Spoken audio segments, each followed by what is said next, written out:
I would hope that the President means what he says when he says that there should always be room for dissent.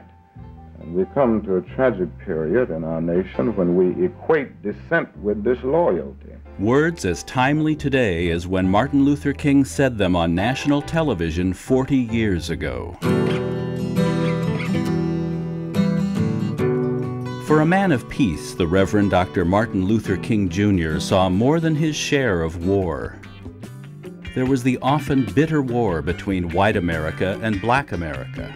When they put me in jail, when they put Ralph and Wyatt in jail, let them know that they got 100 more to put in jail. There was a war within the civil rights movement itself. Martin Luther King is just a 20th century or modern Uncle Tom or a religious Uncle Tom who is doing the same thing today to keep Negroes defenseless in the face of attack that Uncle Tom did on the plantation to keep those Negroes defenseless in the face of the attacks of the Klan in that day. And, of course, an increasingly unpopular war in Southeast Asia. Interestingly enough, when I first spoke out against the war, only 21% of the American people were against it. Both the Gallup and the Harris polls reveal now that the majority of Americans are against the war in Vietnam. And yet, Dr. King stood firm in his belief that the goals of the civil rights movement were best achieved through nonviolent methods. Violence must not come from any of us. For if we become victimized with violent intents, we will have walked in vain. King, man of peace in a time of war, is a powerful portrait of one of the most important and inspirational figures in U.S. and world history, told through archival footage. Mine eyes have seen the glory of the coming of the Lord. Plus exclusive interviews with such notables as the Reverend Jesse Jackson. Dr. King led the call for a boycott on the bus company while challenging the process in court.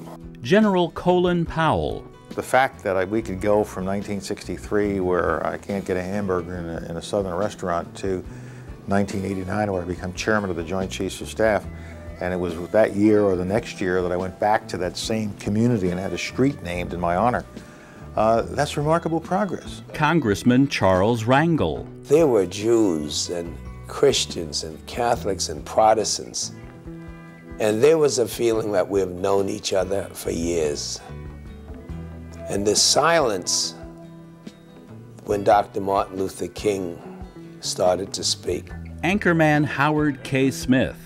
And this voice came. The voice just came rising like waves from the ocean. I have a dream this day, and it was so enthralling. I jumped up and ran to my telephone and called New York and said, you got to get this. And musician Quincy Jones. It is the melting pot, and that's what America was supposed to be proud of. But we better live up to our promise. Most remarkable of all is an interview with Dr. King himself, unseen in 40 years, that originally aired less than 6 months before his untimely death. Now, when you use the word militant, I think it is possible to be militant and yet nonviolent. I think I'm militant. Militancy means persistent, to be demanding, to be insistent.